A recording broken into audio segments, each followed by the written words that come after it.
You are taking your blood pressure medication every single day. You are doing what your doctor told you, and yet your numbers are still not where they should be. Your physician adjusts the dose, maybe adds a second medication, and still, the numbers stubbornly refuse to cooperate. If that sounds familiar, here is something worth knowing. There is a mineral deficiency that research suggests affects more than half of all adults over 65 in this country, a deficiency that quietly makes blood pressure medications significantly less effective, that contributes directly to arterial stiffness, irregular heart rhythm, and elevated readings that no amount of dose adjustment seems to fully correct. And the most important part, most physicians never think to test for it at a routine appointment. I am Dr. Linda Thompson, and on this channel I bring you clear, evidence-based health guidance designed specifically for adults over 60. Today I want to talk about magnesium, not as a trendy supplement, not as an alternative to your medication, but as a fundamental mineral that your cardiovascular system cannot function properly without, and one that the vast majority of older adults are not getting nearly enough of. Many of the people I have worked with had been on blood pressure medication for years without ever reaching their target numbers. They had tried different drugs, different doses, different combinations. Nobody had ever checked their magnesium level. When that piece of the puzzle was finally identified and addressed, the difference was often meaningful enough that both patient and physician noticed. Stay with me through this entire video, because what I am about to explain changes how you think about blood pressure management entirely. Let us start with what magnesium actually does inside your cardiovascular system, because most people think of it vaguely as a bone mineral or something in a multivitamin. The reality is considerably more important than that. Magnesium is involved in over 300 enzymatic processes in the human body. But for the purposes of blood pressure specifically, three functions stand out above everything else. The first is vascular relaxation. Magnesium acts as a natural calcium channel blocker inside the smooth muscle cells that line your blood vessel walls. When magnesium levels are adequate, those muscles stay relaxed. Blood vessels remain wider. Blood flows with less resistance. Blood pressure stays lower. When magnesium is deficient, those same muscle cells tighten, blood vessels constrict, and blood pressure rises in response. Here is what most people never realize. Many commonly prescribed blood pressure medications, including calcium channel blockers, work through a very similar mechanism to what magnesium does naturally. When magnesium is depleted, those medications are working against a biological deficit they were never designed to compensate for on their own. The medication is doing its job, but the foundation it needs to work effectively is missing. The second function is sodium-potassium balance. Magnesium is essential for the proper functioning of the sodium-potassium pump inside every cell in your body. This pump is responsible for maintaining the balance of sodium and potassium across cell membranes. When magnesium is low, this pump malfunctions. Sodium accumulates inside cells.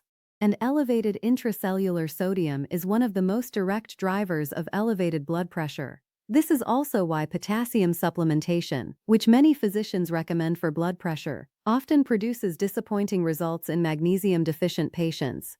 The potassium cannot be utilized properly without adequate magnesium to run the pump that moves it. The third function is arterial stiffness. Research published in a peer-reviewed hypertension journal found that magnesium deficiency is directly associated with increased arterial stiffness in older adults. Stiff arteries are less able to expand and contract with each heartbeat. They force the heart to work harder to push blood through. And they register as elevated systolic blood pressure on a cuff reading. Studies indicate that restoring adequate magnesium levels measurably improves arterial flexibility over time. Do you currently take blood pressure medication but still struggle to reach your target numbers? Drop a comment below. I read every single response, and knowing what people in this community are experiencing genuinely shapes what I cover on this channel. Now, here is where this story becomes even more important for adults over 60 specifically. As we age, the ability to absorb magnesium from food declines. The kidneys become less efficient at conserving magnesium, meaning more is lost through urine. And many of the medications most commonly prescribed to older adults actively deplete magnesium as a side effect. Diuretics, which are among the most widely prescribed blood pressure medications in this age group, cause the kidneys to excrete significantly more magnesium than normal. Proton pump inhibitors, commonly taken for acid reflux, impair magnesium absorption in the gut. And certain diabetes medications have also been associated with lower magnesium levels over time. This creates a situation that I find deeply concerning in clinical practice. An older adult is prescribed a diuretic for blood pressure. The diuretic depletes magnesium. The magnesium depletion makes the blood pressure harder to control. The physician increases the dose or adds a second medication, and the underlying deficiency continues unaddressed because nobody thought to measure it. Many of the people I have worked with were caught in exactly this cycle for years. Not because their physician was negligent, but because magnesium is simply not part of the standard blood pressure management conversation in most clinical settings. Let me tell you about Walter. Walter was 73. He had been on 2 blood pressure medications for 4 years, and his numbers had never consistently reached the target his cardiologist wanted. His diet was reasonable. He exercised moderately. He took his medications without fail. His cardiologist was considering a third medication. During a comprehensive review, we checked his serum magnesium level. It came back at the very low end of the so-called normal range. And here is the part that matters most. Standard serum magnesium testing, the kind done in a routine blood panel, measures magnesium in the bloodstream, but only about 1% of the body's total magnesium is found in the blood. The other 99% is inside cells and bone. A serum level that looks borderline normal can mask a meaningful intracellular deficiency. Walter began a carefully supervised magnesium supplementation protocol. Within 10 weeks, his blood pressure readings had improved enough that his cardiologist reduced one of his medications. Walter described his energy as noticeably better. The muscle cramps he had been experiencing at night, which he had assumed were unrelated, resolved almost completely. Walter's story illustrates something that research supports consistently. The serum magnesium test that most physicians rely on is not sensitive enough to identify the kind of functional deficiency that affects blood pressure control. A result in the lower half of the normal range in a symptomatic older adult warrants attention and discussion, even if it does not technically fall below the laboratory's minimum threshold. Now let us talk about what the research actually shows on magnesium and blood pressure. Because the evidence here is stronger than most people realize. A comprehensive meta-analysis examining over 30 randomized controlled trials and involving thousands of participants found that magnesium supplementation produced a statistically significant reduction in both systolic and diastolic blood pressure. The effect was most pronounced in people who started with lower magnesium levels and in people who were already taking blood pressure medications. Research suggests the mechanism is not simply additive. Adequate magnesium appears to enhance the effectiveness of existing antihypertensive medications, rather than simply adding a modest independent effect on top of them. A separate analysis published in a peer-reviewed hypertension journal found that higher dietary magnesium intake was associated with a significantly lower risk of developing hypertension in the first place. And in adults already diagnosed with high blood pressure, higher magnesium intake was associated with better long-term blood pressure control. Few people know that magnesium also plays a direct role in heart rhythm regulation. The heart muscle depends on magnesium to maintain the precise electrical signals that keep it beating in a regular, organized pattern.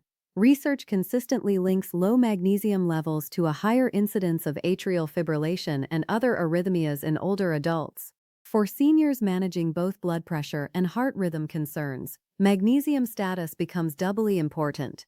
Let me tell you about Carol. Carol was 69. She had been managing hypertension for 6 years and had recently been told she had episodes of atrial fibrillation. She was understandably frightened. Her cardiologist had adjusted her medications and discussed several options for managing the arrhythmia. During a thorough review of her complete health picture, magnesium came up as a factor worth evaluating. Her serum level was in the lower portion of the normal range. She was also on a long-term proton pump inhibitor for reflux, which research associates with impaired magnesium absorption. Under her cardiologist's supervision, Carol's magnesium status was addressed through both dietary changes and carefully dosed supplementation.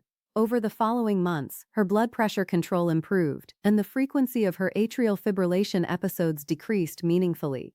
Her cardiologist noted the improvement and incorporated magnesium monitoring into her ongoing care plan. Carol did not stop her medications. She did not make any changes on her own. She had a more complete conversation with her physician, armed with the right questions.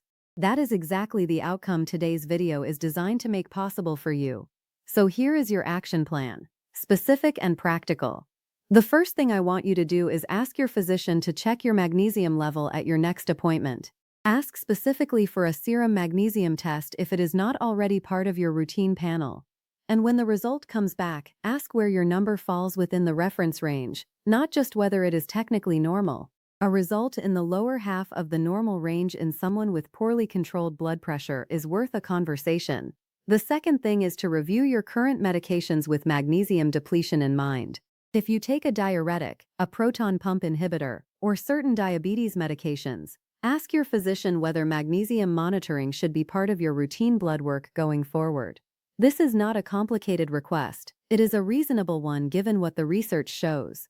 The third thing is to increase your dietary magnesium intake through food. The richest food sources of magnesium include dark leafy greens such as spinach, pumpkin seeds, almonds, black beans, avocado, and dark chocolate with a high cocoa content. These are not exotic foods. They are foods that can be incorporated into a normal daily routine without significant effort. Research suggests that dietary magnesium is better utilized by the body than supplemental magnesium alone, and that food-based intake should always be the foundation. The fourth thing is to discuss supplementation with your physician if dietary intake alone is insufficient or if your levels remain low. The forms of magnesium best supported by research for cardiovascular benefit include magnesium glycinate and magnesium malate.